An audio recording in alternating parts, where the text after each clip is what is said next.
Can you hear the saxophone?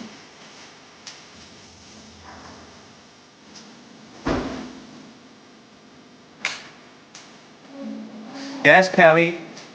Dude. Who's that there? Don't know. That's nice one, lad.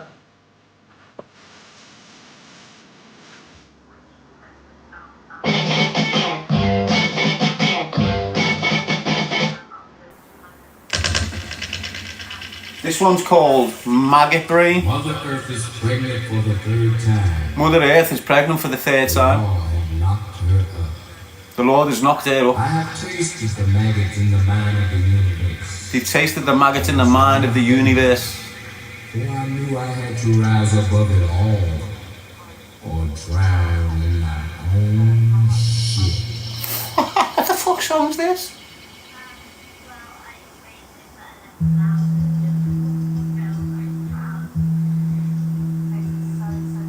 Funkadelic shit, get there, Funkadelic. El Chapo's in.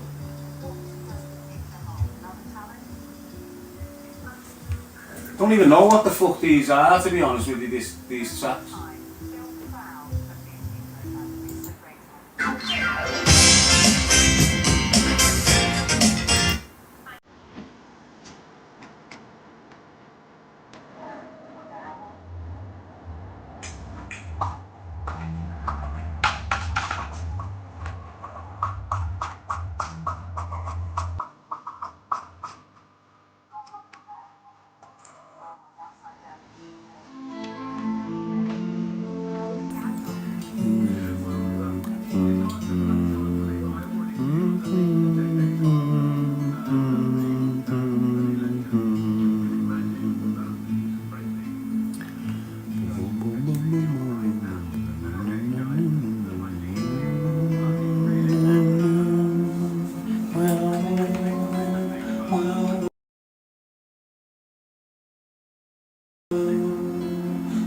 Boom, boom, ba-dum, boom, ba-da-dum.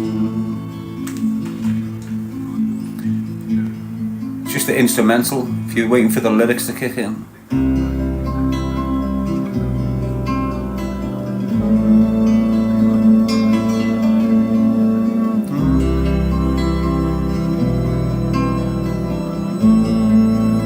See, if you put words along that, it'll all sink in, wouldn't it?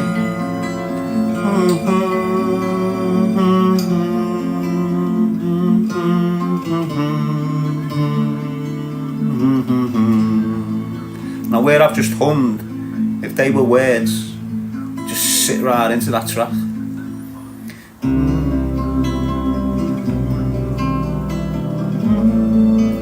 007 vibes, hey Silver Girl.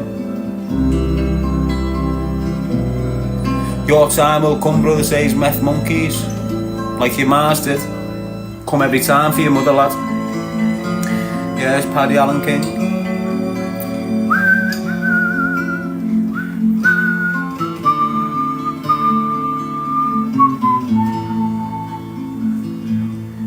You're too slow, lads. It's taking you 10 minutes to respond. Sit down, you fucking lemon. Yes, Paddy. Put your words to it.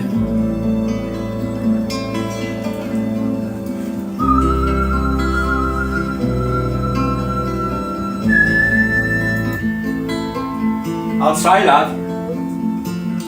I'll try and come up with something.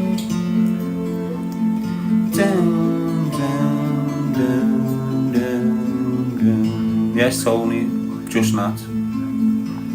What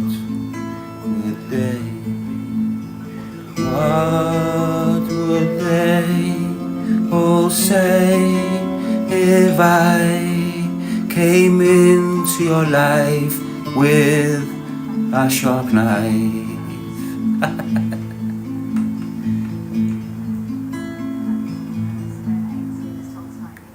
Could you prevent me? Could you prevent me? Sick, innit? Abdullah the realist, what's happening, kidder? To peel my apples, says Robbie. That's right, lad.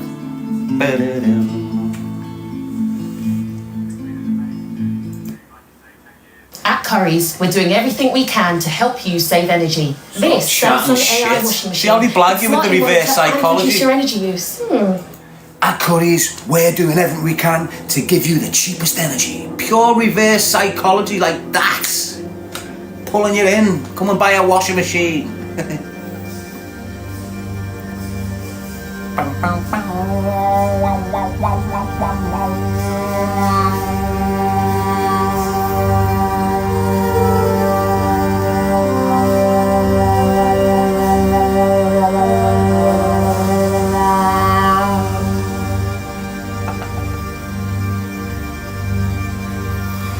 Shine on, you crazy diamond.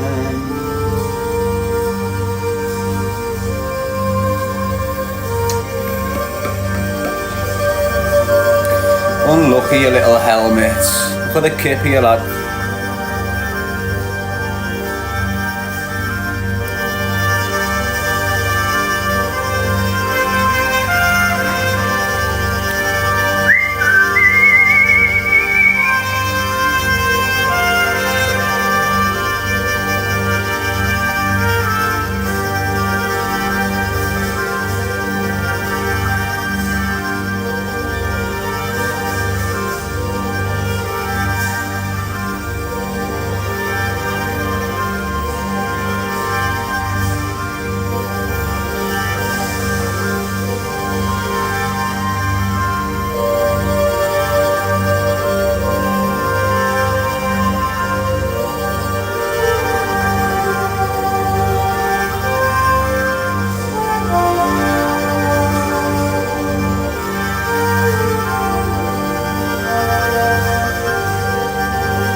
How are you, Michael? Are you good? Are you back again, lad? Down there, you creature. No one likes you.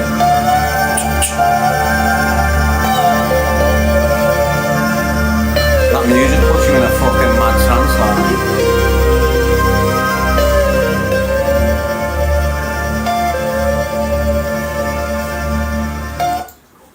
UK energy companies don't want you to know about this trick to heat up houses for practically zero cost.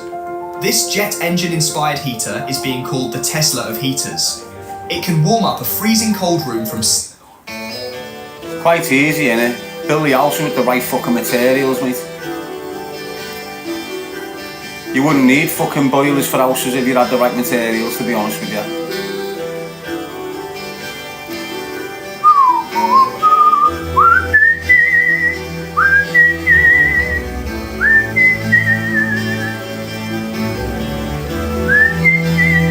Trying to get the tune.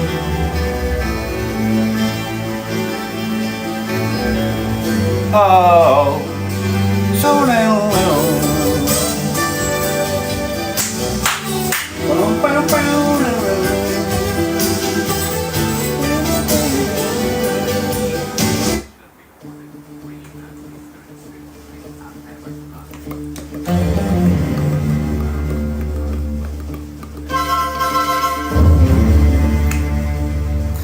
blagging I was a drummer.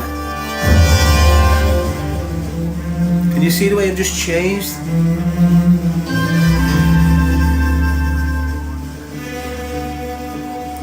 From the way from out of that first Pink Floyd.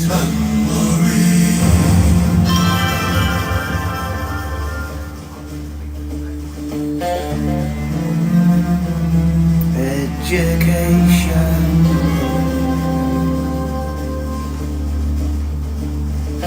We don't need no forced control.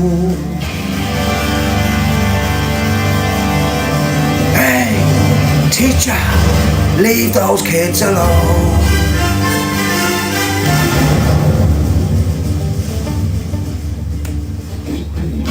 All in all, it's just another brick in the wall.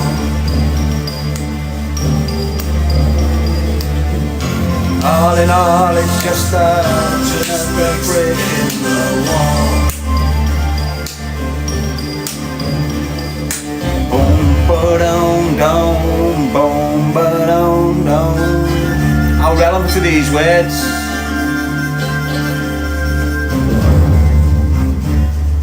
There's a video back in the day of Pink Floyd and it just tells you how the world works. Just a video, music video. Don't know what video it is. But this is proper music. What do I mean by proper music? You've got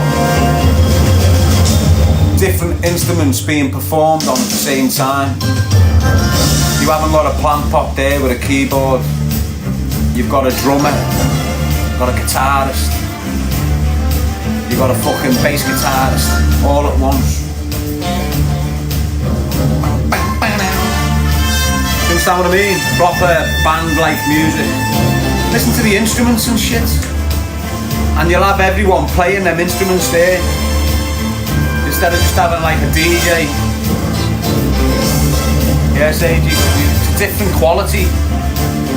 You understand? So don't give a shit what you say.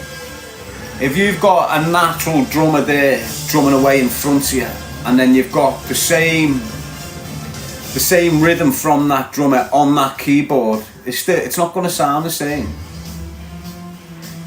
Do you understand? You will still recognise the quality. If the real person was there playing the real instrument, you'd hear more quality than what you would out of this shit. What had happened though is this, because this is the way we've been conditioned. You'd say automatically that the person on the instrument sounds shit and the digitally advanced version of it sounds 10 times better. When in reality you want to keep it to the authenticity.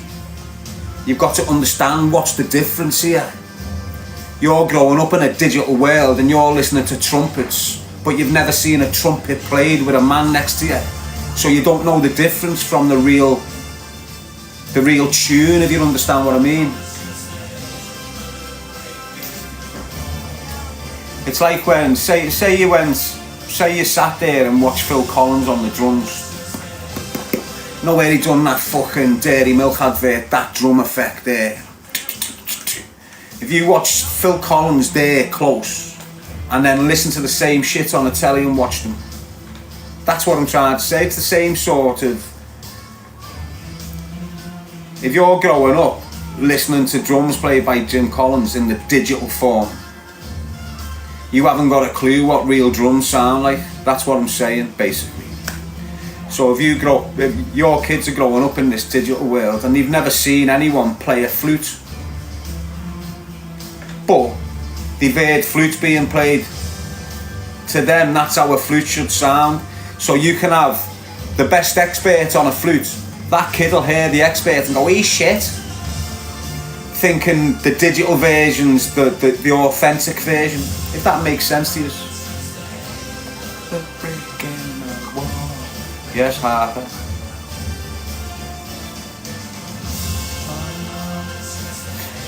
So we got asked the other day on that podcast, you know that Tie Your Camel podcast, and he said to me, what do you think about A1? And I said, it's just going to make kids dumb. Now when it's available, your kids will be advanced in the digital area.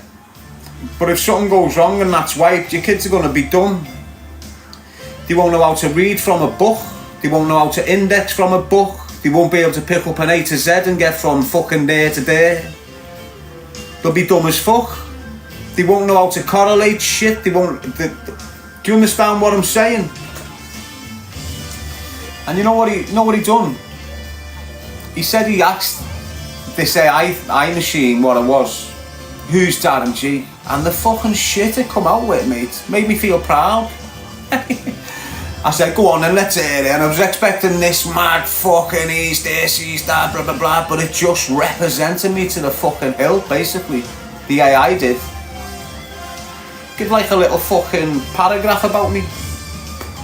I was going to try and do it here, but I don't know how to get AI.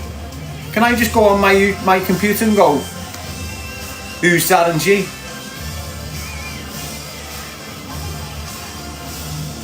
You know, like on Alexa, you know when you see these people on Alexa, is that AI?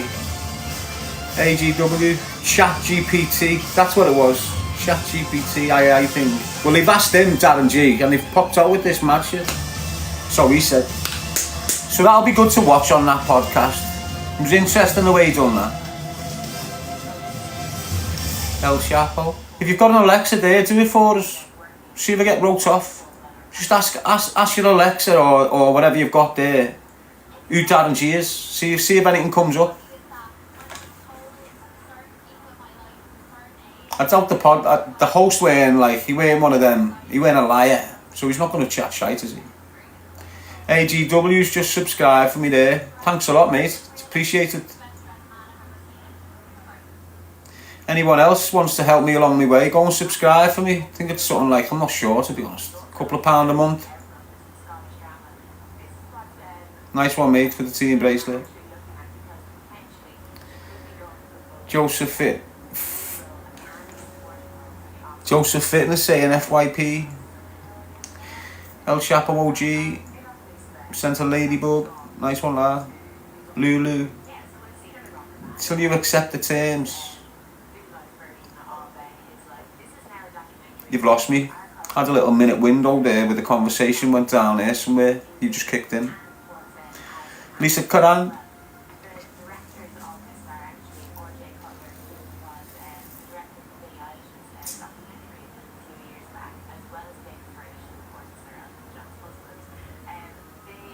Is it any wonder the way the fucking country's gone with all these shairlifters when you've got fucking people like John Lennon, Elton John?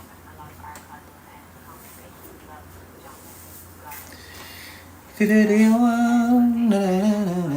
you look at most of the big TV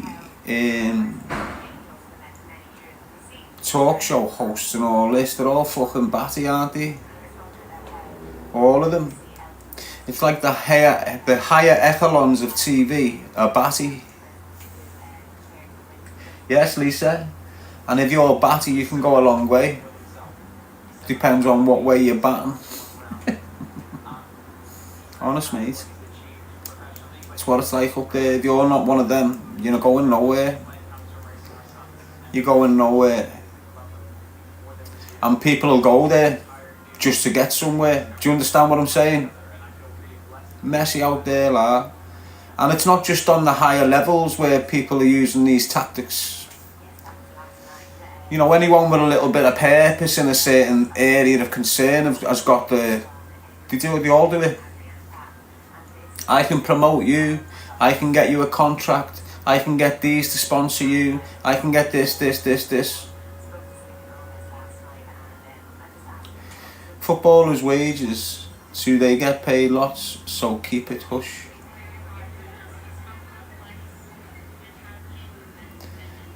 It's rife in the football world.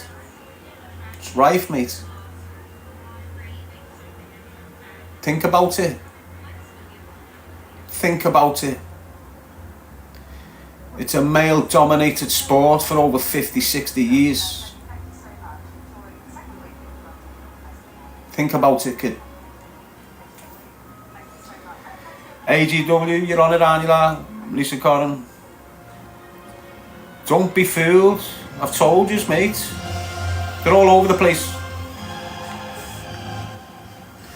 You've got some of the gamers kids on your street who's kissing next man. And they're only 19 and 20. Them dangerous kids down there, they're getting it on with their best mates and shit. Not all of them, some of them. That's just the way that generation is down there. You know, when we were growing up, you had young gangsters growing up, red-blooded male gangsters growing up. This generation that's growing up, you've got crazy shirt lifters as gangsters. Young kids, shirt lifters, getting into gang life. It's what you've got, whether you like it or not. It's there, it's happening. And everything that goes with that type of fucking mentality is happening. Young boys being led astray, all that behaviour. Don't think it's not happening, it's fucking happening. You've got young lads being forced into kissing boys and shit. And just that there weakens that young lad's fucking strength and all this. Because whether you like it or not, society is still that way. You know, real men will still look at that as an issue, like I do. It doesn't matter what. What can you solve them without fucking... It doesn't matter what.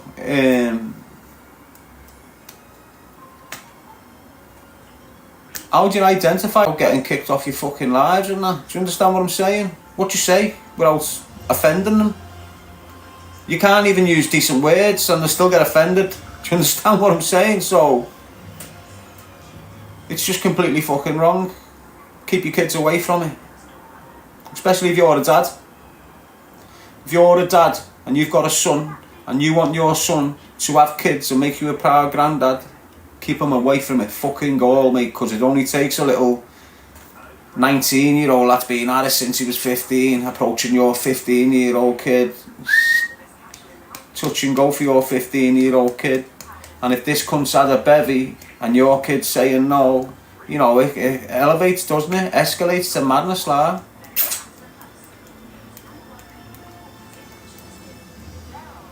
That's one of the biggest dangers to the young boys now. Honest to God. There's more. I'm going to put it outright. In this country, British-born people,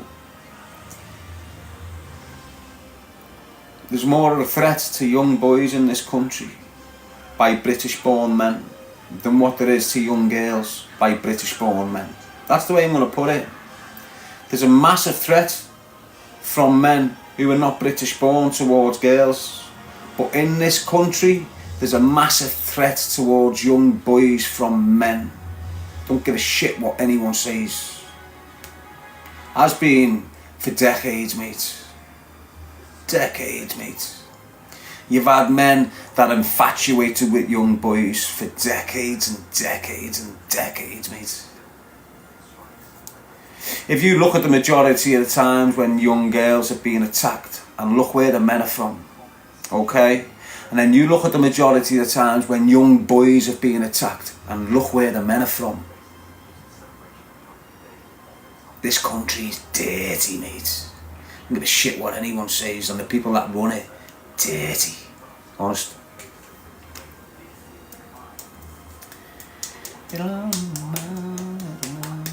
So protect your fucking boys, mate.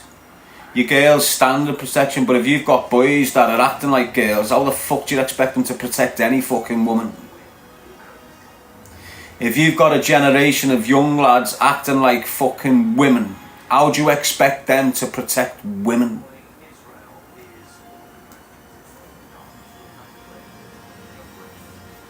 Yes, Ryan.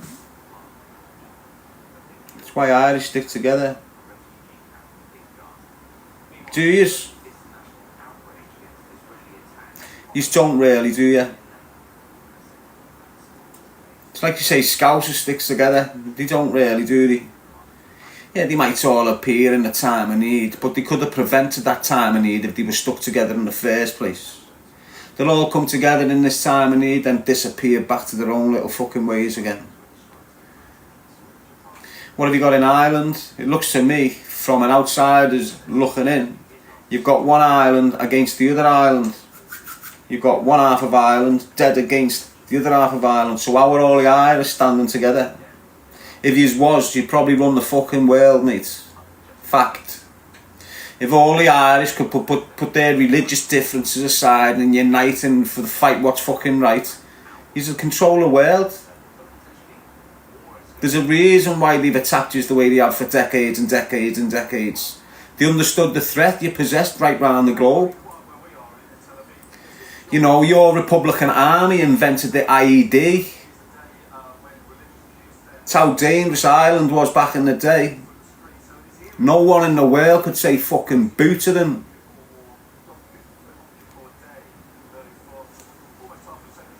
They needed to break us down because you were a threat to the global enterprise of shit, mate.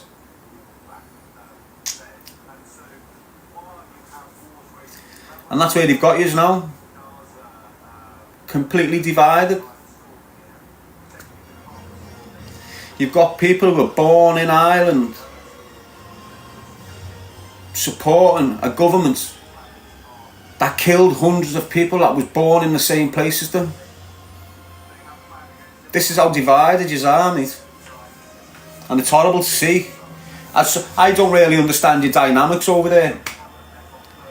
You know, all I know is my granddad was southern and my nan was northern, or vice versa. And they couldn't be together when they were younger. And that was another reason why they bailed.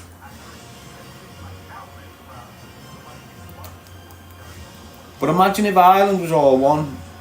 Imagine if all the kids in Liverpool were all one. Imagine if all the men in Scotland was all one. Imagine there was no football teams there to divide us every fucking weekend without fail, planting that fresh seed of poison amongst us. Every time you watch Glasgow, every time you watch Celtic, every time you watch Everton, every time you watch Liverpool, every time you watch Man U, every time you watch Man City, every time you watch Arsenal, every time you watch Chelsea, every time you watch Aston Villa, every time you watch Birmingham, and so on and so forth, it just plants fresh seeds of division within our cities, and that's what you look at.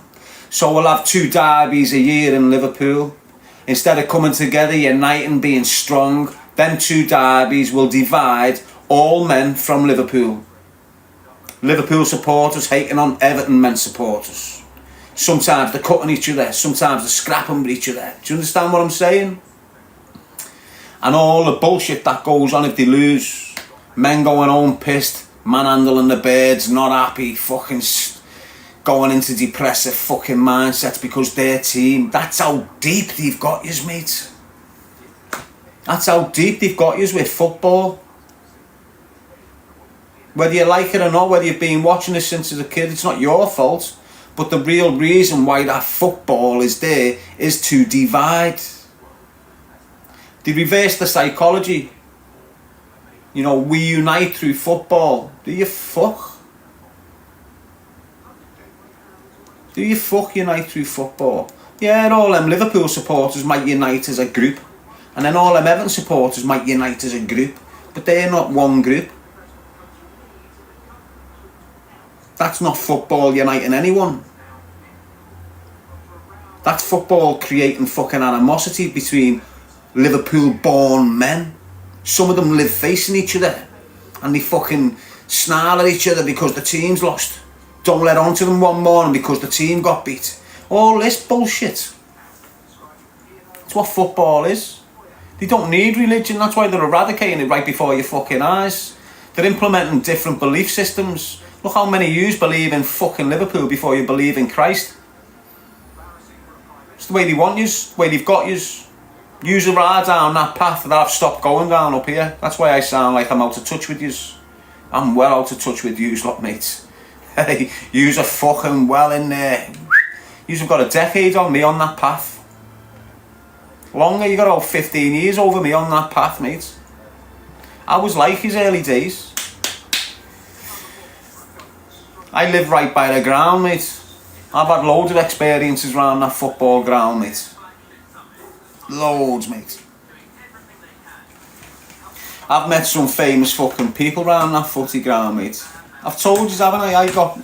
Me and our Danny was given £20 each off fucking Graeme Souness to get off the wall at Anfield because they were having a meeting in the players' entrance. Honestly, God, he'd probably fucking back it up if he wanted to. But years ago when we were kids, Anfield's ground used to be right next to us. We lived like half a street away from the ground. And you had a place called Rockfield Road.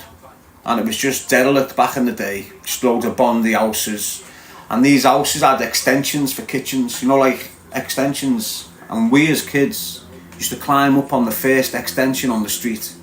And then just take chase up the extensions. You know, run up them. And people would be coming out the kitchen doors going, hey! Chasing us down the gardens and shit. So that's what we used to do. We used to get onto Rockfield Road and just attack the extensions and wreck everyone's heads and that. And right next to Anfield's ground, it's not there now, it's completely rejigged. You know, we used to have a big wall to seal that area off, and now they took it down. But you'd have houses backing onto it, and you'd have them extensions backing onto where the players' entrance was. The back wall was right there. You only had like 2 car spaces from the entrance, and then we're on this 20-foot wall, if you like. And we had a fella on our estate called Steve Clark. Not the criminal Steve Clark, some other big kid Steve Clark. Big, he was fat, massive. You know them old security fellas that were just huge fellas. Well, that's what this Steve Clark was, and he was the doorman on the players' entrance of the ground. And he lived round the corner from my mum's house on our estate. And his bird, Julie, and the son, Gary and David and Jay, I think they was. So we'd always bump into them. What are you doing? Get down. So now they've sent Big Steve out. Get them off the wall. They're making too much. We're screaming and shouting on this wall, having a scream. And right there, you've got Graeme Souness and these football people having a meeting in Liverpool. And we're all screaming shit. And Gary's coming out, Darren, Danny, go away, get down. And we're just going, fuck off, Gary, away. And next minute, some fella with a perm, we didn't have a clue the fuck he was. We're just kids, you know what I mean? We know people like, we had Steve Thingyo lived in our estate. What was his name? That footballer years ago. He lived 2 doors down from Gary with his bird, Tracy, I think. Steve Harkness.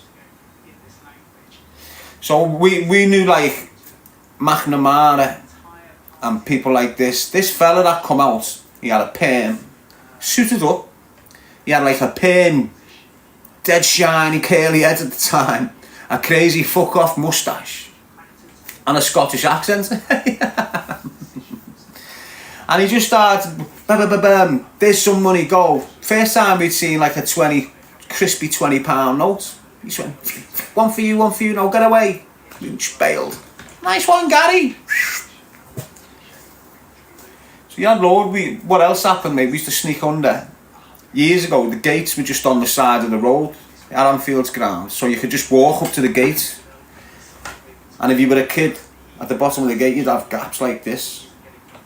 You know, the big metal gates, and we'd just sneak into the ground and just fucking run riot on it. And take a big square out by the goal, take it thinking, well, I've got some of the ground.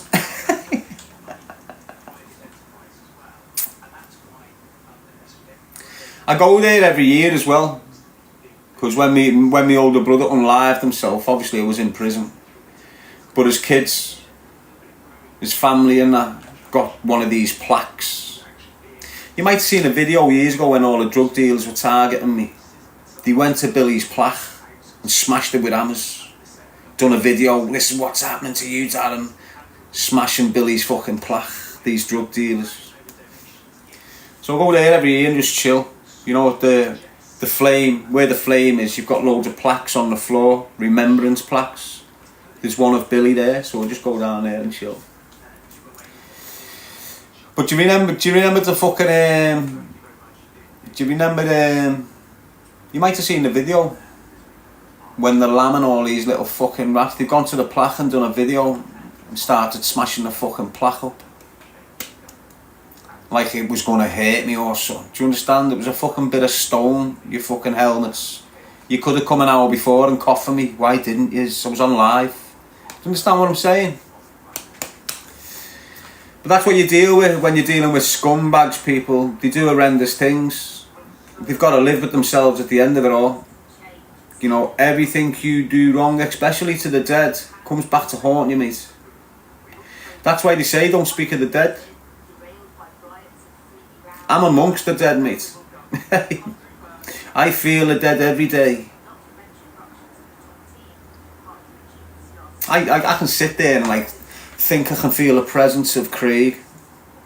I can feel the presence of Billy. Feel the presence of all like people that's ever been in my life and died. It's like I can feel the presence still. Get moments where I just feel like they're there. It's weird.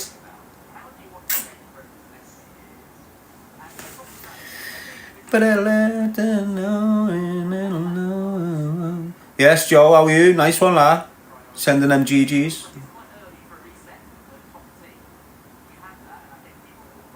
A lot of you probably get the same feeling, you just don't know what that feeling is. A lot of us have been disconnected from our souls. So you don't really know if there's other souls attaching to you. Because this is detached from this. With loads of us. Nice one, Joe. Heart to heart, says Katrina.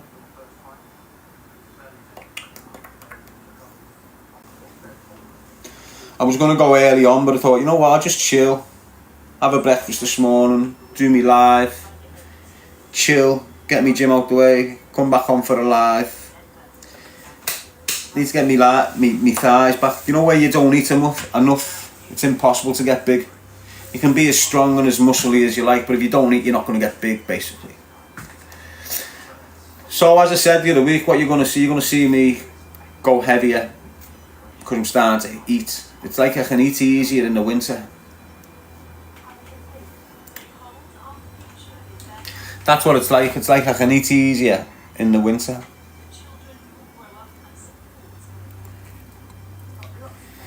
I've sort of most of my fucking life hibernated in the winter. Like normally I let all my hair grow on my chest and my arms, whereas all summer I'm shaving it all off. In jail it gets freezing. It gets fucking cold on them winter nights, especially when the pipes go off. And with all the budget cutting and all this shit, they start putting the pipes on for a few hours here, a few hours there, whereas years ago when you were growing up, they'd be on all night, keep you warm.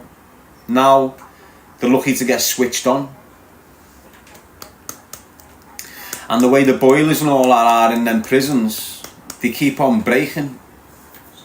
Because they're like water pipes that get you hot in there. They're not like, it's like a water heater on your wall, but it's just two big pipes either going through, get stashed behind this thing in the corner of the cell or going across the back of the cell. Danny had the strength to bend them two pipes like that. Well, them two pipes across, if you're in prison, you've got them two thick pipes across there.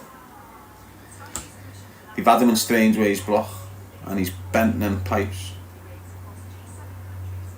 He's also, you know, in the block, in the segregation units, your cell doors are a bit tougher. But they have these little, like,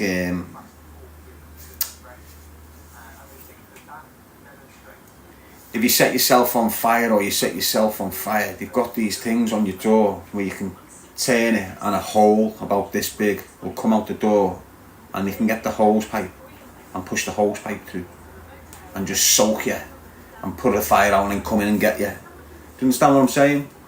Danny's managed to break one of them off, make a hole in the cell door big enough for his chest to come out and start screaming at the screws.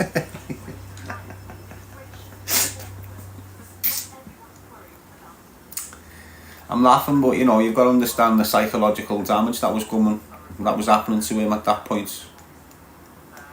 You've got to understand what it's like, me, when you're a kid. Danny had it 10 times worse than me because he didn't know when to fucking compose himself. He was just off it. So he'd get a hiding more than I'd get a hiding. But when you're like 13 and you've got fucking well-built men coming in and fucking weighing you in, dead legs, body shots, all the places where you can't really bruise. It's heavy, you know, the psychological, because you're shitting yourself. You know, sometimes they're stripping you. Do you understand what I'm saying? So when you've got these men rushing you, they're not just rushing you and manhandling you, they're now ripping your fucking clothes off. And a lot of kids have gone through a madness when they're kids. And when you start doing this type of shit to kids, it starts triggering madness in them. So you get into a mess, mate. You don't realise the mess you're fucking getting into, that's what I'm saying, lad. You understand just how horrible man can be to children when you're in a YP system. You aren't seeing shit what's going on in that YP system, mate. Honest to God. It's the worst part of prison, the YP system. It's the roughest, it's the most violentest. It's you go to a cons, the only problem you've got in cons is the drug problem, basically. That's what it used to be like. So in the YPs there was a drug problem, but it was cannabis. The minute you went into the cons there was a drug problem, but it was heroin. And loads of kids, if they weren't on the ball, you go through that cycle like I did, through the YPs into the cons. If you're not on the fucking ball, you go from smoking weed in the YPs to smoking heroin in the cons. It's hard to break that cycle of your life, you know, that revolving door. Once you go into prison, it's like you're changed. You're completely changed as a person. It doesn't matter what you think you was before you went into prison. The psychological damage that you don't know has happened completely changes the way you think, the way you approach things, the way you speak to people. It'll give you insecurities and give you securities at the same time. You'll be secure here, insecure there. And you get out of prison, your head's in a mess. You style it, you know, you fit back in, you're doing your thing, but your mind is never correct ever again. So it's important you don't give them the option. Basically, you're giving the system the opportunity to damage you for life. Even if you just go in and have one sentence, one bit of remand, 3 months remand, 12 months sentence. With the way it is in prison now, especially, your head will go. There's that many plant pots in the prison system now, especially on your local remands, in your Waltons and your Birminghams and your Strangeways. It's full of fucking plant pots, mental head cases all over the fucking gaff. You just keeping your head surrounded by these fucking weird people is hard to do. If you've never been to jail and you've just been lumped into that environment, you're surrounded by these creatures that are all looking to get something out of you.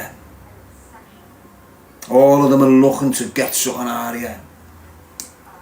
And if you're naive to fuck, you'll have this kid coming in, I'll stop them getting there, you'll have, and then you fall into his little grasp of dependency.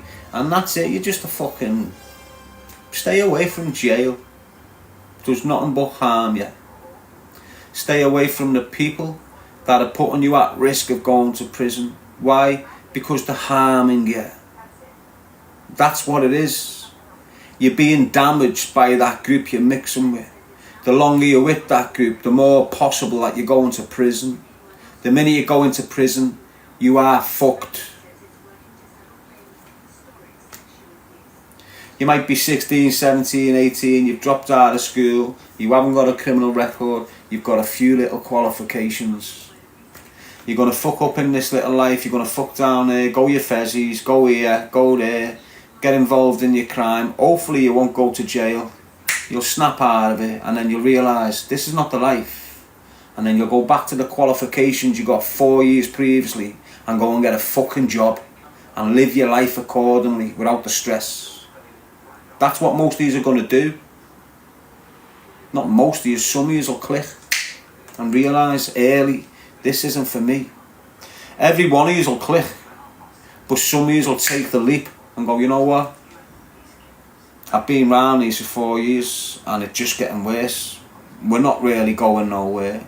You know, there's 8 of us there. Not one of us have got a fucking job. We're all selling weed. Where do you think you're going to be at 28 selling weed? Where do you think you're going to be? Think about it. If you're 18, you've got yourself a little weed phone. You're probably tapping into the AO now to go alongside the weed, the coke. It's a standard progress for you dealers, isn't it? Where do you think you're going to be in 10 years' time? Sit there and address it, mate. Just have a little think about it. You don't even think about it. You're living for the now, aren't you? Stop for a moment and just have a little, you know, contemplate a little bit. Where do you want to be when you're 28 years old? And do you think you're going to fucking get there behaving like that? That's all you've got to ask yourself. Do you think you're going to get somewhere at 28 when you're mixing with this shower of shit for the next 5 or 6 years? The risks in them 5 and 6 years there, wow. The more you're around that, the more you're mentally thinking like that. The more you're thinking like that, the more controlled you are. If that man with his beard upsets one of your mates, you're going at him as one. You're all going to jail as one. Do you understand? You're all taking the risk as one. You can see where they're going. Just look at him. Might be your best mate. Might have grew up with you. Might live at the bottom of the street. Might have been around you all your life. But you know you're fucking up. And you're watching him, who's been in the game a year or two before you, and you can see how fucked up he is. You can see the poisonous mind he possesses. You can see the hatred that's coming out of him towards certain people and certain groups. These are all little warnings to you that you sat by a fucking poisonous kid and you need to get away from him because you're going to end up in jail or in a nasty situation. Take it, heed the warnings, lad. You might get bored. You might sit in your gaff bored as fuck, thinking, oh, I need to be with the boys. That's the group mentality that you've got already. You need to be able to sit in your house and not want the company of anyone. If you can't do that, you're an insecure man. Very insecure man. If you can't sit in your own environment with no one else there to fucking speak with and do shit with, and you can't handle that, you're very insecure. And I feel sorry for you the minute you get put in a cell by your fucking self. You're not, you know, you feel secure in this group. Not all of you might get nicked, might be only 2 of you get nicked out of that group, and you two go to jail, separate wings. You're shook to fuck. Why? Because you've never been by yourself. You've never gone through a situation where you've had to assess shit, risky, dangerous situations and get out of them yourself. You've always had this group, you've always had this lulled into false sense of security, and that's what you're all doing. You all think being a part of this group is going to make you more stronger, is going to make it safer for you. You being part of that group is making it unsafer. It's making your life a lot riskier. Because when you're part of a group, listen, you know when you're by yourself and a problem arises, it's your problem. And you're dealing with it because it's your problem. And you're willing to risk everything because it's your problem. No one else's problem, yours. When you're in that mental fuck-up group thinking phase, his problem's your problem. His problem's your problem. His problem's your problem. Every lad in this group, if they get a problem, it's now your problem. You mightn't get a fucking problem in your own life. You're the decent kid in this group. You haven't got no arch enemies. You've never had an enemy in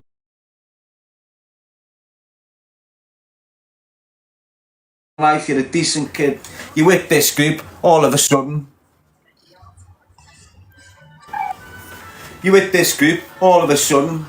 they fell out with him down there. Now you've got problems. and you're caught up in a problem and there's fuck all you can do about it because you're in that group frame of mind. I'm loyal to these. So now that kid, let's look at the problem. That kid has battered some bird and his brother wants to deal with him. Now you're defending a rat because you're loyal to him who's broke the jaw of a girl. This is what group thinking does. You're now turning a blind eye to your mate who's broke that girl's jaw. When beforehand you see any man land a hand on a fucking girl, you'd have none of it. But because he's your mate and you're loyal and you're in that group shit, you're turning a blind eye to it. Now you've got problems in your life that you haven't brought into your life. You haven't established these problems. You never upset no one. Your mates did. Now you could be walking down the street and that group that's got a problem with your mate who's in your group isn't with you, but they see you. Like they did with Mo. Like they did with little young Mo, Craig Arrowsmith. A group had a problem with us. Little Mo, decent kid, not that way inclined. Got seen, weren't with us. But he got chased, jumped a wall, snapped his neck, and now he's deceased. This is what's happening all over the city right now. You've got kids, group thinking, part of these groups, not as violent as these, not as ready as these, but they're still in the group. These are down there one day with the ma, because they're still that way a little bit. They've gone with the ma to do a bit of shopping. This group's there parked up in a car. It's on. They don't give a fuck who your mother is. Your ma's probably getting slapped up these days. Your ma's getting knocked on her ass with you. So don't put yourself, the point I'm making is, as a young man, as a young lad, who's got a fucking bit of a brain on him, don't fall into that trap of group thinking. Don't fall into that way of being surrounded by people all your fucking life, because life is lonely. Life's lonely, and you need to embrace that loneliness. That's where you assess yourself. That's where you look at yourself. That's where you correct your ways in them lonely times. If you've constantly got the security of this fucked up group, and then all of a sudden this group gets took out the picture, you're lost. Your whole network of friends surrounds this group. You haven't branched off your estate. You've neglected opportunity after opportunity because you're stuck with this mindset. You've got groups on our estates now and they've never been out the fucking city they're born in. You've got Scousers that's not been to Manchester. You've got Scousers that's not been to North Wales. Do you understand what I'm saying? You've got Scousers that haven't even been to fucking Birkenhead. They haven't moved off their estates. They don't know what the big world's like. They're just locked in this culture and this horrible fucking way of being. And when they realise that there's opportunities out there in this big wide world of ours, it's too fucking late because they're sat behind bars contemplating alone. That's all it takes. That loneliness will prevent you from taking risks with these groups. Instead of getting in them lonely areas and fucking ruining yourself on the cannabis so you're not even thinking, you're just there like a helmet, playing a game, listening to drill music. Think this is good, lad? Choose a life, not a knife, mate, trust me. Trust me, lad. Yeah, they're your mates. Yeah, you've grew up. I mean, yeah, you're going to feel like a bit of turning your back on them. But where are they going? Where are they going? Why are you following that? Did they know where they're going? Have they set a target? Have they gone in there to get the qualifications to reach that target? Are they going to achieve anything but a prison sentence, lad? That's what you need to ask yourself. Look at your group of mates. Look how they are. Look how they've been. Look how they're currently being. Do they look like they're going to become fucking anything other than possibly well-known criminals? There's thousands of well-known criminals. Doesn't mean because you're well-known you've become something. It doesn't work that way. Every dangerous kid's well-known. Doesn't mean you're any dangerous than him. You might have a kid who's game with his guns, but he's not any different from us 20. We were dangerous with guns. I done it at 18. Time of the sentencing. Other kids running around with guns, they're doing 30 wrecks. And they were all like that kid in your group, thinking he's the main man on the streets, carrying his piece on his sut on, thinking he's fucking John Rambo. It all comes to an end, and eventually, kid. You know, and if you're on the fringes of this fucking group and you end up with a little 3, and this group have caused mayhem around the city, and they get the 20s and they get the double figures, and you're out in a little 18 months back in that area with all these enemies that group has created for you. You can't do shit. Insecure shit house you are now, lad. All your mates are locked off and you're back in that area. It's not nice. Trust me. Just stay away from that culture and you'll be fine in life. Go and fucking align yourself to any other culture and you'll do 10 times better than that culture. Drill, gangbanging, drug dealing, harming women, short-term relationships, insecurities through the roof, violent attacks on you and your family, on your property. You know, go and be a fucking baker or something like that. Go and start baking scones down there, or be a bricklayer over there, or fucking something. Don't be a drug dealer. Don't be a drill artist. You know, have better aspirations for yourselves. You know, you've got a lot of people around you telling you, sort your fucking heads out. Predominantly your parents are fucking telling you before I'm screaming at you.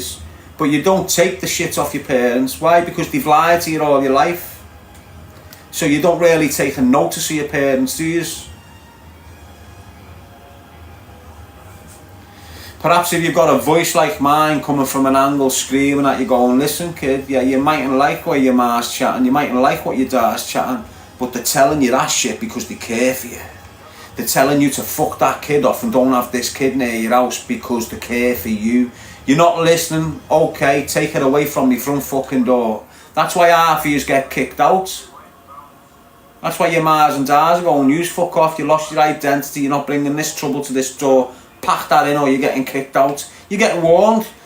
Pack that shit in or you're out. Pack that shit in or you're out. Pack that shit. Eventually you get kicked out and that's you spitting your dummy out.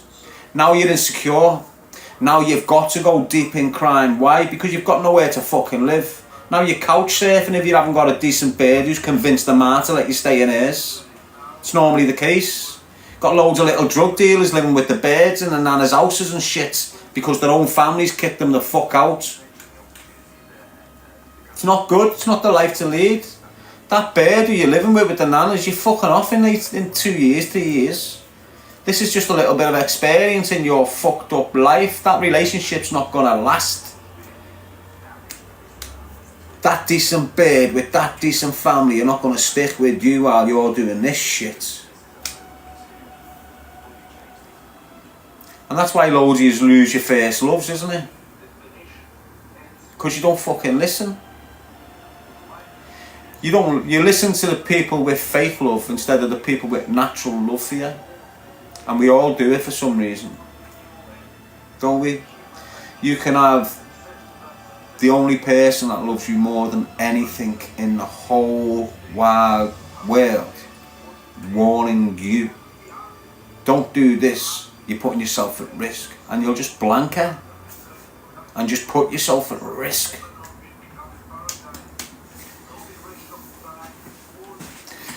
And risk. The biggest risk to all is it's not violence, it's not death, it's not this, that, and the other. The biggest risk you've got as a young criminal is losing your freedom. Fuck everything else is irrelevant, mate. The biggest thing you're going to lose is that freedom. You can go off your barnet for 6 months, make a couple of grand and then go on in prison for 4 years. Doesn't make fucking sense, mate.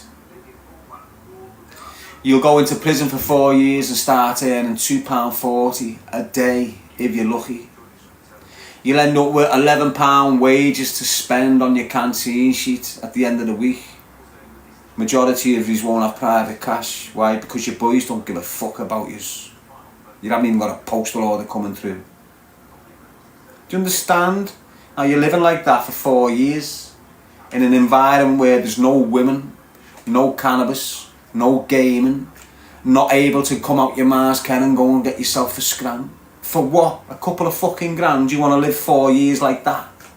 Surrounded by dirty men, not able to go near a bird. Probably had a boss bird before you got your jail. Guess what? Now you haven't. You fucked that right up. Loads of consequences, lad. If a girl really loves you, if a girl is really concerned about you and looking to spend a long time with you and have children with you and marry you and set up shop with you, she'll be screaming at you on a daily basis if you're committing crime. If you're doing shit that can make, if that girl really loves you, she'll be encouraging you, stop it. Stop going with them. Come with me. Why have you got to go near them? Listen to your fucking bird. Don't turn on your bird for the boys. She's dragging you away, not to control you. Young girls haven't got that mindset. Young girls aren't trying to control you. They just want to fucking love and care for you. And they're seeing dangers about what's going on. How you change your attitude when you're with them. How you treat her differently when you're around them. You know how it works. Heed them little warnings in your little teenage years. Listen to the people around you. Don't be scared to listen to someone outside the group and have an opinion. Think about it. Just choose your life and not the knife.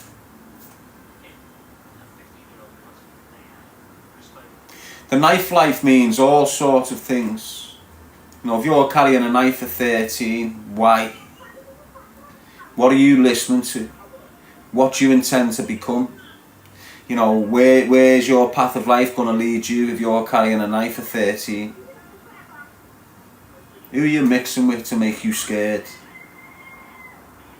What are you watching to make you want to pull a knife out on someone? Where do you think you're going to be at 16?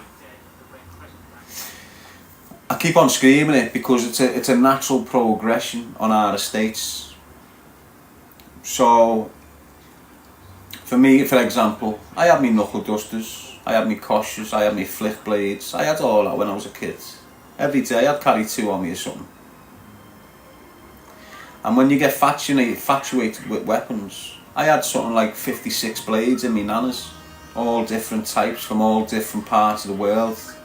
Every time someone I knew went on holiday, they'd bring me a fucking big mad fucking crazy weapon back. Because you could get them back easily back in the day. But what happens is you get this like infatuation with weapons, and as you're growing older you want more powerful evil weapons, if you like. So you've got 13-year-old kids up and down this country right now who are walking into school with blades in their bags. Got blades in the waistline, in their inside pockets. Whether you like that or not, these are the good kids. You've got good kids going to school with blades. The bad kids who aren't going to school have got blades on them. But the bad kids have got access to other weapons. The good kids haven't really got the access because they're over there. The bad kids have got the access. So every bad kid on your estate that's infatuated with knives, they're eventually going to go on and want and become infatuated with firearms. And you're seeing it already. You're seeing 15, 16-year-old kids discharging firearms all over the city of Liverpool. I've been predicting this for 6 years. Do you understand what I'm saying? You've only got to go back to Sean Mercer, 16-year-old kid killing a boy with a firearm. This is going to go on, and it's going to get more relevant and more frequent. Why? Because the rats are giving the kids firearms to use. Do you understand what I'm saying? You've got 25, 26, 27-year-old men giving 16, 15-year-old lads Glocks. Do you understand? They're giving them semi-automatic pistols and shit. These are your drug dealers off your estates who don't want to risk their freedom, but they're willing to put your kid at risk and have him risk his freedom to deal with his problem. And this is what you've got all over, and the kids get promised, don't worry lads, if you come on top, we'll get you to Marbella, you'll have a graft over there, everything will be sweet. And kids see, what you don't realise is when you've got people like the Eves brothers, Lamb, all mad little gunmen like this, when they go abroad and they're in their renters and they're in them fucking Ferraris with the roofs down, smoking weed with Rolexes on, Monclairs, sending this back on their WhatsApp page to the boys in Liverpool who are 15, 16, this is the life. Half of them kids are getting promised that life. You can live this life. Why? Because the Lamb's just a little shithead with a gun. And he's encouraging all these kids to become shitheads with guns so they can have this life what he's got. And it's similar to, I'm just using the Lamb as an example. Do you understand what I'm saying? In that generation it was the Lamb. In my generation it was me.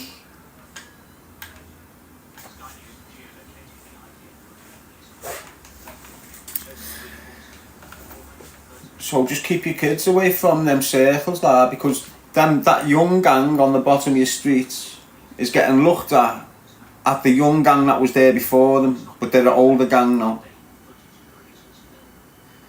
So how can I explain the dynamics of it?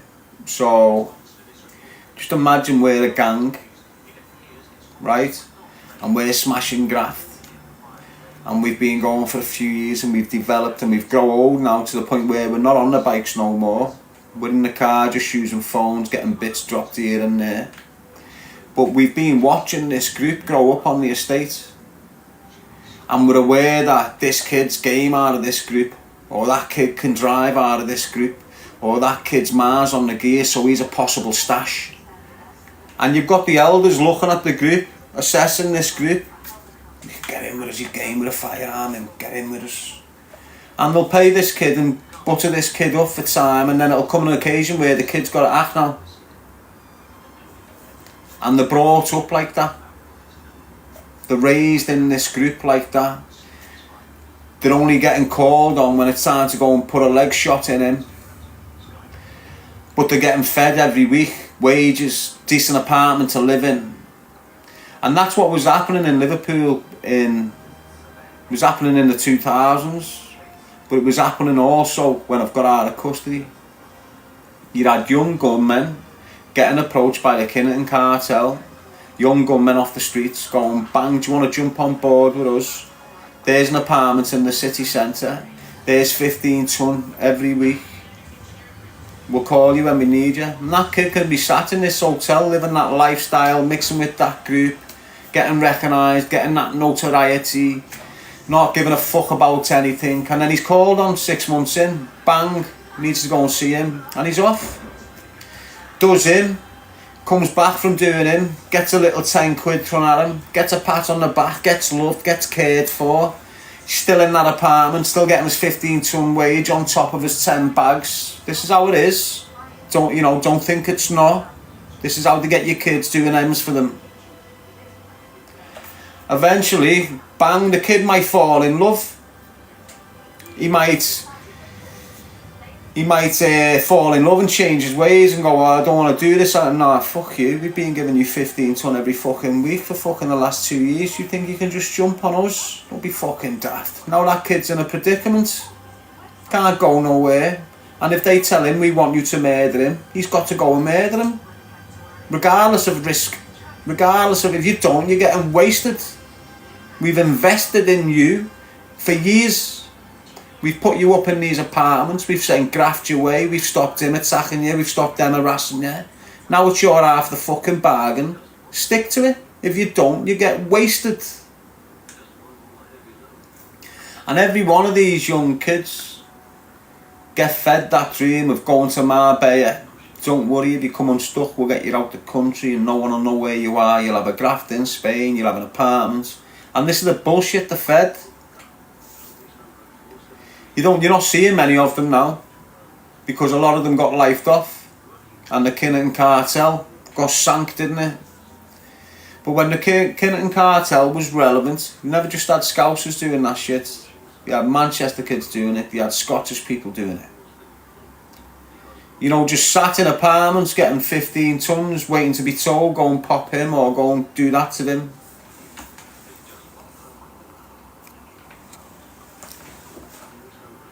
If you want to be a gangster, go and be a fucking gangster.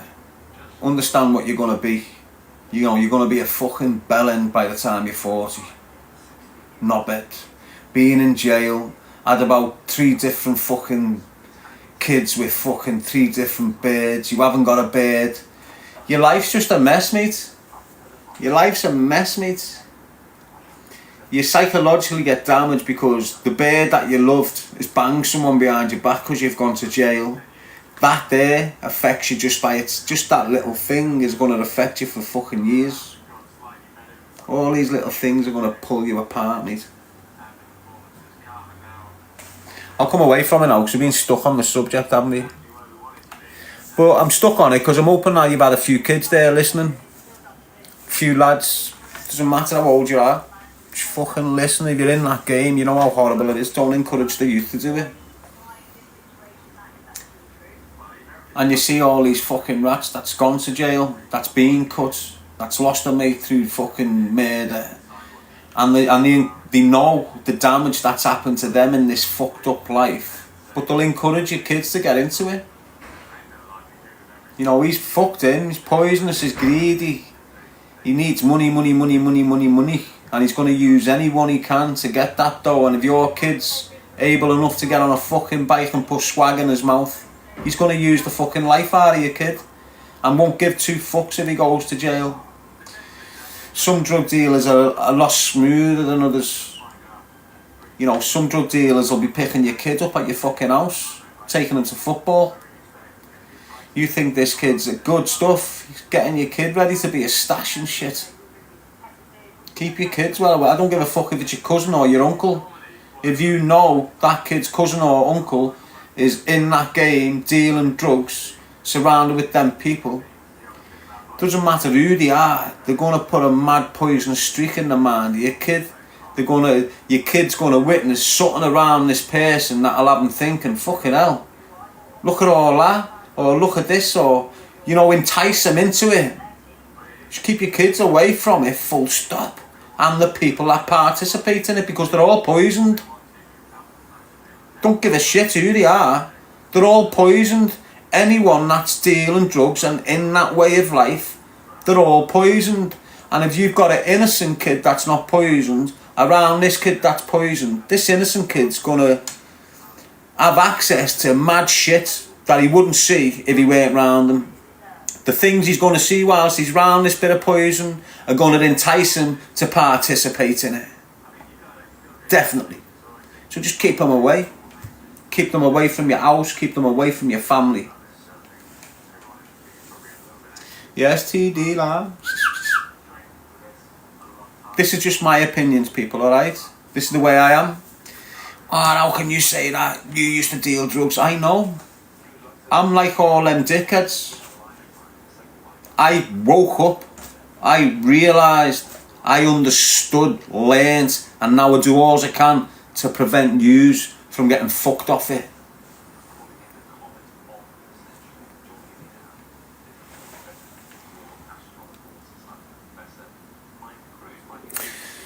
Your best guy for advice for street shit. I've lived a life, haven't I, mate? I've spent a lot of time in that life. You've got gangbangers now that's saying they've lived the street life, but they went to school till they were fucking 16 and then started being a gangbanger when they were 18. And now they're 22, but they've lived that street life. Have you? Fuck. You've got a long process to go through. You've got another 10 years before you've lived that life, kid. You haven't lived that life. You're about to start living that life. It's different. I've lived that life. and everything you can experience in that life. Everything.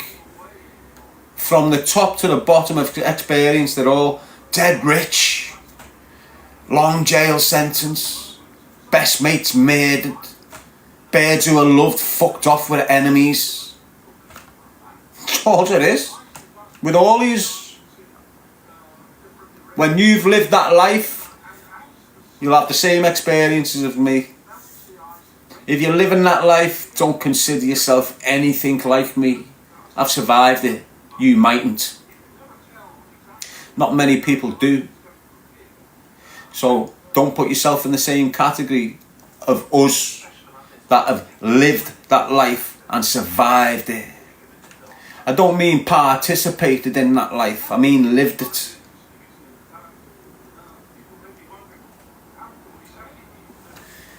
Yes, Jordan, J, are you cool?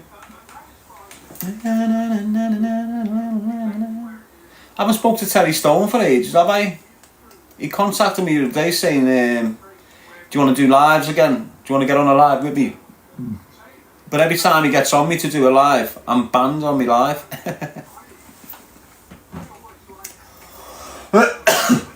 How are you, Stephen? Cool. AP saying freestyle for his lad. It's not that time, lad. I've got to mature, haven't I? You know, I've had a little 10 years, well, 8.5 years of immaturity, haven't I?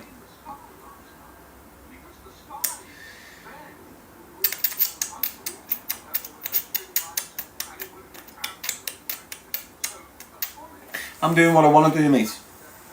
Not what others want me to do. I'm living my life the way I want to live it. I'd love to live it a lot better. But the point I'm making is, I'm living my life the way I want to live it. If I want to go to the gym in a minute, I'll go. If I want to shoot into town, I'll go. I'll decide to go and just leave. Majority of yous, unfortunately, when you want to go into town, the first thing you're doing is contacting someone. Do you want to come into town with us, lad? Do you want to go for a scan in town, mate? Do you understand what I'm saying? You can't go out your door and sit by yourself for a fucking hour. You need to contact someone and be around someone and have someone on the phone to you. It's not a good way of being, you know. What are you going to do if all of a sudden your phone gets took and you're put in a place by yourself? How do you think you're going to handle that? Do you really think you've prepared yourself for tough times? You know, if you're getting raised in a house with all the lavish lifestyle and you've never had it fucking hard, you've never had it rough, always had it on a plate. Your ma and dad had it wrong, they were the criminals, but you're a kid that's had everything. You know, you're not like your dad, but you're mixing with similar people who behave like your dad. You feel comfortable around people that behave like your dad, so you mix with them type of people that behave like your dad, gangster. So you're mixing with these young gangsters, thinking you're one of them because they feel like they're your dad. You're living this spoiled lifestyle off your dad's drug dealing funds. Everything you've got. You're living that life, you're playing up to be that life, bam, bam, bam. Shit hits the fan, you go to jail. Just you dealing with not having them luxuries around you is going to make you cry. Does, mate? You not having your 52-inch telly on your wall, you not having your house coat, you not having your big gold slip-ons, you not having that big lavish bed to lie in, you not waking up with that big £1,000 rig out to put on. You end up in a fucking mess, mate. Soon as that shit's stripped from you, you can't handle it. I've seen grown fucking men flowing around in Ferrari convertibles outside crying because they don't want to get locked up of a night. And I'm talking 20 stone fucking men hairy ass men crying because they don't want to get locked up at night.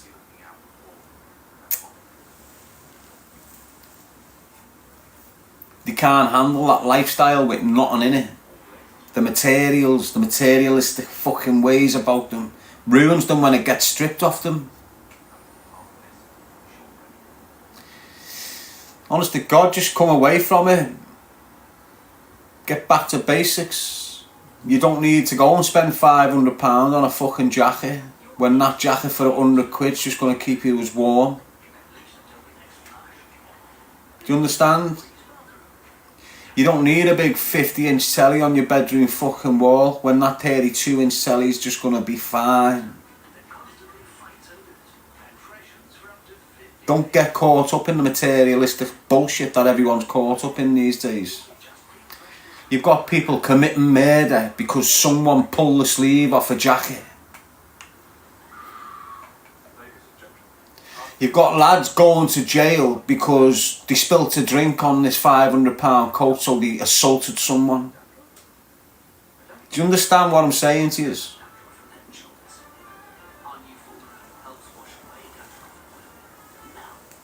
Don't get caught up in that bullshit materialistic nonsense, mate.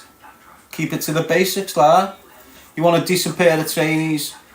£80 has got you a boss pair of trainees. £50 will get you a decent pair of fucking trabs that you can throw away in a week. You can replace in a month. Some of you going out spending £800 on a pair of fucking shit trainees that look fucking disgusting. And you've still got them in your cupboard. You bought them 4 years ago. The only reason you haven't binned them is because you paid £800 for them. You haven't even wore them in 6 months. But they're still there, sat in your cupboard. Do you understand where I'm coming from? When you can go and get a pair of fucking Nike there for £80, run round the fucking world in them, go through the worst fucking mud patches in your life, bin them and go and get another set. Instead of stacking your room up with 10 boxes of shit trainees that mean fucking nothing. Nothing, no, people, honest to God. You don't understand that though until you get older, you know, because you're not told.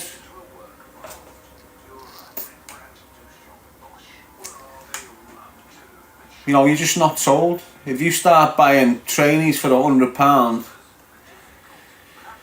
at 17 and you're working in McDonald's, it's not making fucking sense, is it? Doesn't make sense, does it?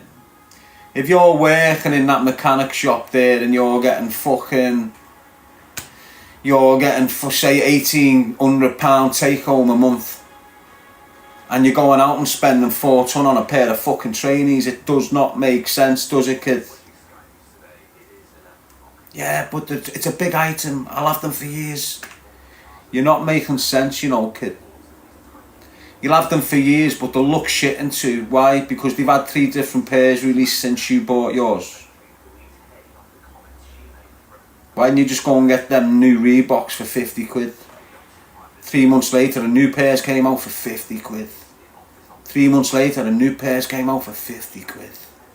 Do you understand? You're still looking good, mate. You're still, you know, real birds and real women. The fake fuckers will look at the label. The real people will look at you clean and tidy. And that's what counts with real women and real girls. Whether you're clean and fucking tidy, not what labels you've got on. If that was the case, all them smackheads with Moncler jackets and fucking 5 ton trainees would have the best looking women in the fucking world round their arms, wouldn't they? There's a reason why they haven't. There's a reason why they get the teeth done. You know, to hide how rough as fuck they really are, mate. So when you see these drug dealers, you know, you need to understand who they was before they started making money from drugs. And just because now they're making money from drugs doesn't change who they was. You know, you're still dealing with that roughy little scruffy fucked up kid that didn't brush his teeth. Understand what I'm saying? all of a sudden, because he's making money off the poison he's distributing, he's got teeth that make him look like he's never had a wrecked mouth all his fucking life. You should have seen his mouth before he put the teeth in there. Gives you sort of an idea of what you're dealing with there. Do you understand? So you'll see kids now, pale as fuck, look like they're smoking crack, rough ass beards, bloodshot eyes, hair not combed, some £70 cap on his head. You know, you're looking at that £70 cap on his head, you're not even looking at it for cunt size.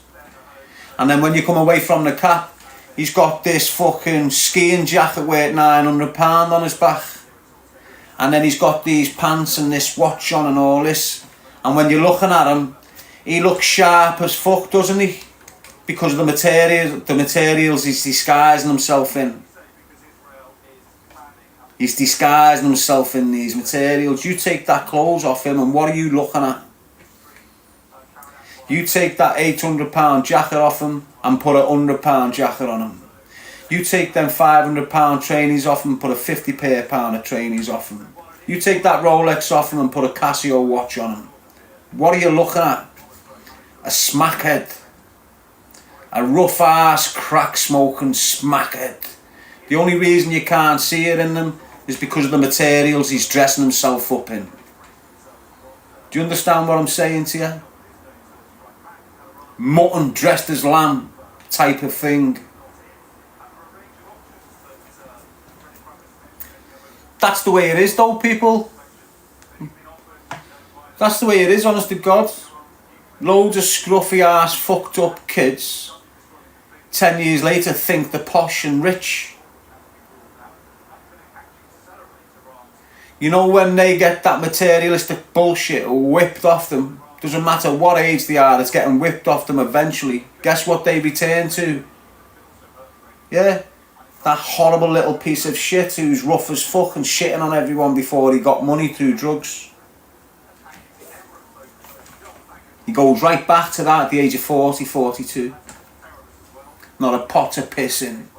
Because he's been faking that he was this big notorious gangster, he's sacrificed all sorts of people that possibly could have helped him. Now he's in time of need. Nice one, Ollie Smith, all them gifts, lad. Higgy. Just gone past the 2 hour mark. Anyone that's just kicking in now, hope you're all blessed. Understand the intentions here, people. I used 300 and so people that's been watching me for an hour.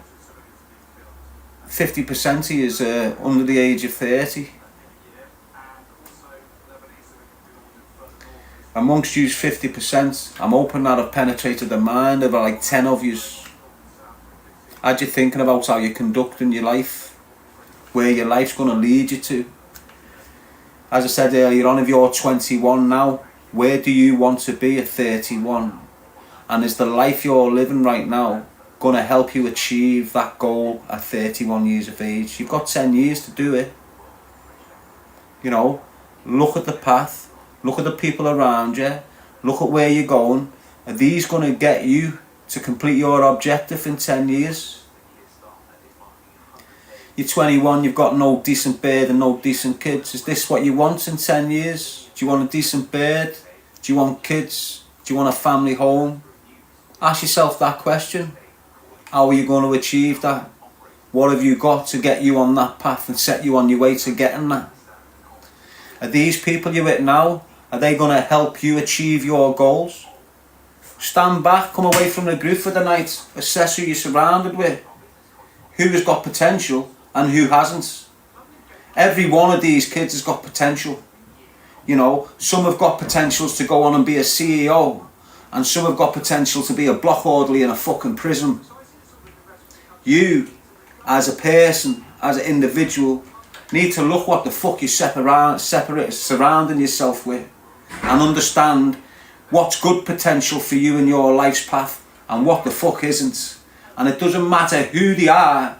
It can be brother, it can be girlfriend. If they're bad for you, time to be sacrificial. Get rid of it now. instead of carrying it for years and then dropping it down there somewhere. You're wasting your energy, you're wasting your time, you're wasting your money.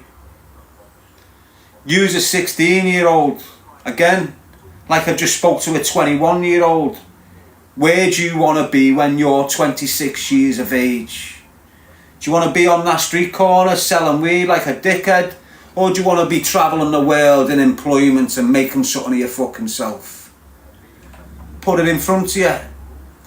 Are they honestly going to help you travel the world at 26 and run your own business? I don't think they are they, kid?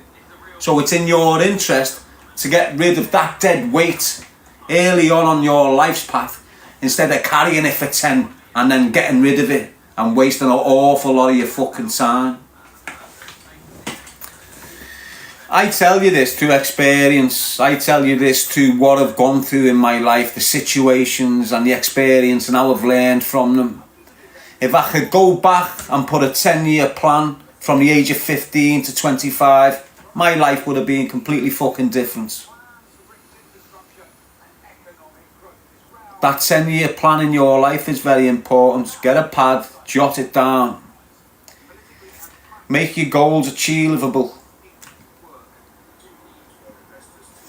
You've got 10 years, mate.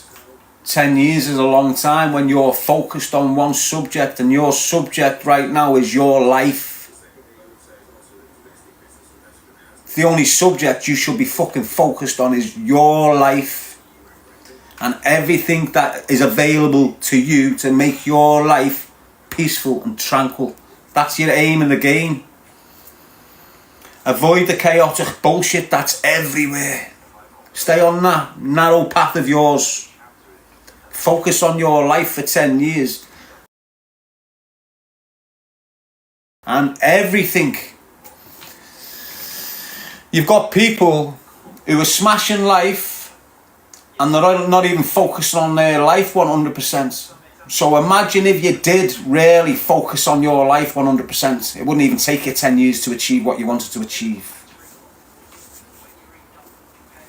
Every morning you focused on you instead of that football team. Every morning you focused on you instead of that gym head or that fighter. Instead of waking up in the morning, getting on your phone saying, let's see what Paddy the Baddy's doing. Just ask yourself, what are you doing before anything else? And I'm going to end on this because I'm going to be on me 2 hours. But we've all made mistakes, people. We've all treated people wrong. It's all a learning curve. You learn from it. If you don't learn from it, you're a scumbag and you're just running around harming and hurting people all over the gaff. Learn from it. Mature. Grow up. Don't take it personal when you're fucked up. Don't put conditions on yourself and on your life which make you think horrendous bullshit. You can't love anything out there unless you're in love with yourself in here.